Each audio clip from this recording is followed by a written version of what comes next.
Hi everyone, Krzysztof the Polish Geek, and welcome to the review of the new Star Wars show, Maul, Shadow Lord. And what did I think of it? Because yes, I decided to ultimately binge it. I wasn't really interested in that because it's just hard to get excited or interested in anything Star Wars these days, so I admit I wasn't really interested in that, despite the fact that I really love Darth Maul and I think that he's one of my favorite Star Wars villains ever. I really love Darth Maul, so yeah, if that was announced like a couple of years ago, maybe right after season 7 of the Clone Wars, I would be fully on board with it, and I would very much be anticipating it and immediately watch the very first episode the minute it's released. But we are not living in these days. We're living in the days where it's just hard or nearly impossible to get excited for anything Star Wars, unless it's Star Wars Visions, but that's an entirely different story. But I did decide to watch first 2 episodes before my visit to Japan and felt pretty underwhelmed by them. Not to say they were bad, and I thought Darth Maul was pretty good, but ultimately, again, we know the current state of Star Wars, so it just, once again, hard to get excited for anything Star Wars. But now I decided that why not binge it anyway? I have nothing to lose and I have this channel, so why not binge it? And what I think about it? Objectively, I do think it was a quite good show and there is a lot to love there, actually. And the finale was actually really good and there was a lot to love in the finale especially. But for some reason, at the end of the day, I feel empty after finishing it. Instead of looking forward to season 2, and it absolutely ends on a cliffhanger and it's clear they're planning more, but once again, we live in the Disney era and because of that, it just felt empty.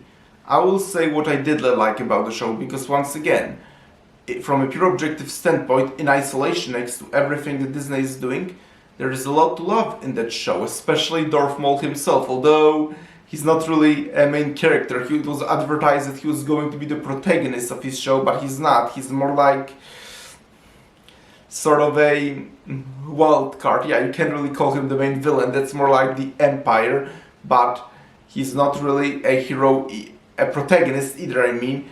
He's more like, he's an antagonist for the first several episodes and then becomes more like an evil ally wildcard sort of thing, you know what I mean? But I do think that Darth Maul overall is pretty good in the show. He's certainly not as great as he was in the Clone Wars, I think in the Clone Wars that's Darth Maul at his peak, actually.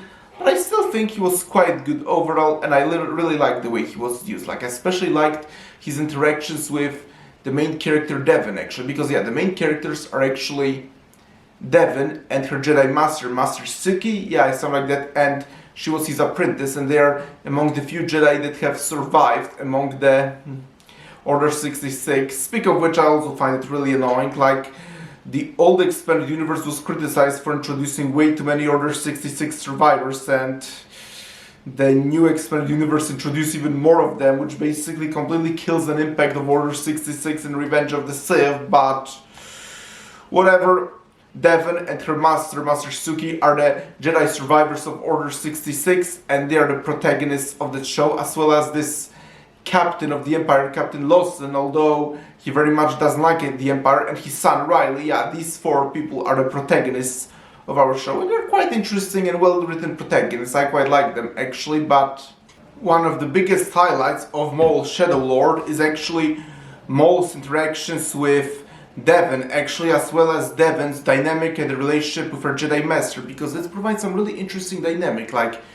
Devon and Master Suki are on the pursuit of the Empire. I mean, obviously they are, they're the Jedi, and Empire is on the pursuit of, wiping the Jedi away from all the galaxy, so of course they are being chased by the Empire, and then they meet Darth Maul, and Darth Maul basically tries to turn Devon to the dark side, and he does offer her to give in to her anger, but then there is her Master Suki, who is very much her voice of reason, and as you can imagine, Devon, with all the bond that she shares with her Jedi Master, though obviously trusts her Master, not Darth Maul, but then, over the time, the more tragedy she sees throughout the Empire and Maul, the more she starts to actually doubt her Master's complete calmness and basically trying to just hide from the Empire without doing any fights, not giving into her aggression. She believes that Maul's methods might actually have some merit, actually, but thankfully, at least at first, her Jedi, her master, very much saves her from that type of thinking because he knows that all leads to the dark side. But then,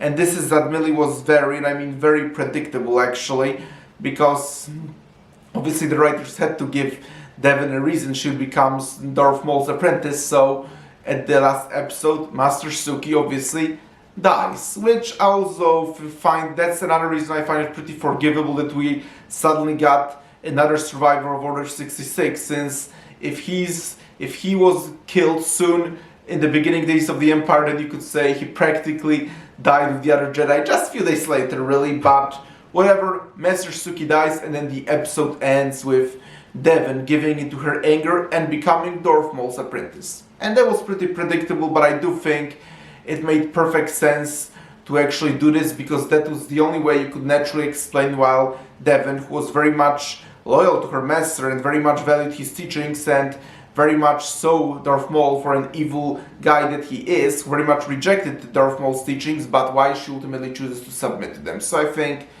that was quite good. And her agreeing to ultimately become Darth Maul's apprentice made sense, actually, in my opinion.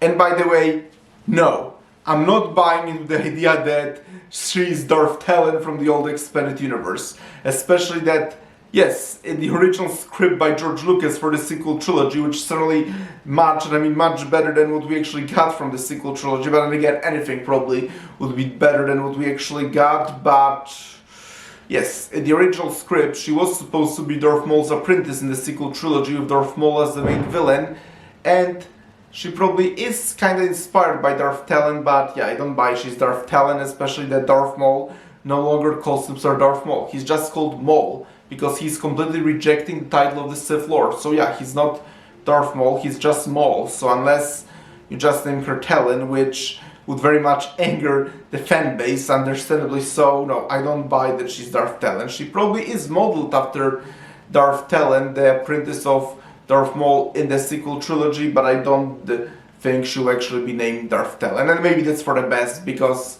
I haven't read the Star Wars Legacy comics that Darth Talon is originally from, but I know that those comics are very popular and have lots of fans, so this is probably for the best. It's best if Disney doesn't touch Darth Talon, because they are obviously not going to do her justice. But another thing they have to compliment, and that's actually what probably the best part, is when Darth Vader shows up in the finale.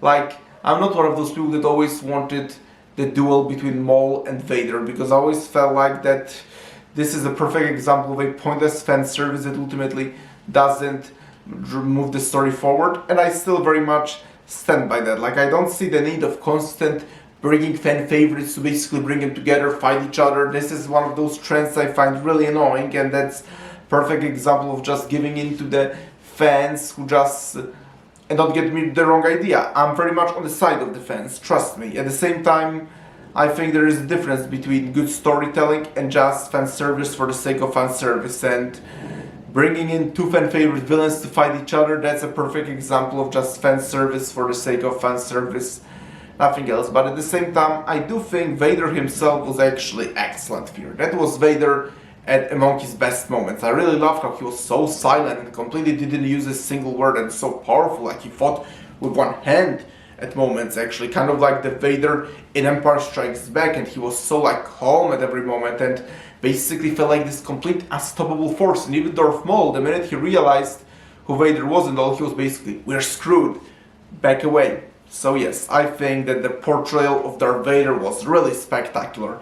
And that was probably Vader among his best moments, because newsflash, Darth Vader is my favorite Star Wars villain and possibly my favorite villain of all time, actually. So Darth Vader here was really incredible, and the scenes with Darth Vader were probably the best scenes. And once again, I loved how basically it felt almost like a slasher horror, and yet completely naturally feeling with Star Wars. Darth Vader was really incredible here, and really loved him, even though, again, I'm probably not a huge fan of just bringing fan favorite villains just for the sake of it, really, but I did really love Vader here and Darth Maul. I think both were done really amazingly well, even if, again, I think Darth Maul is really at his peak in the Clone Wars.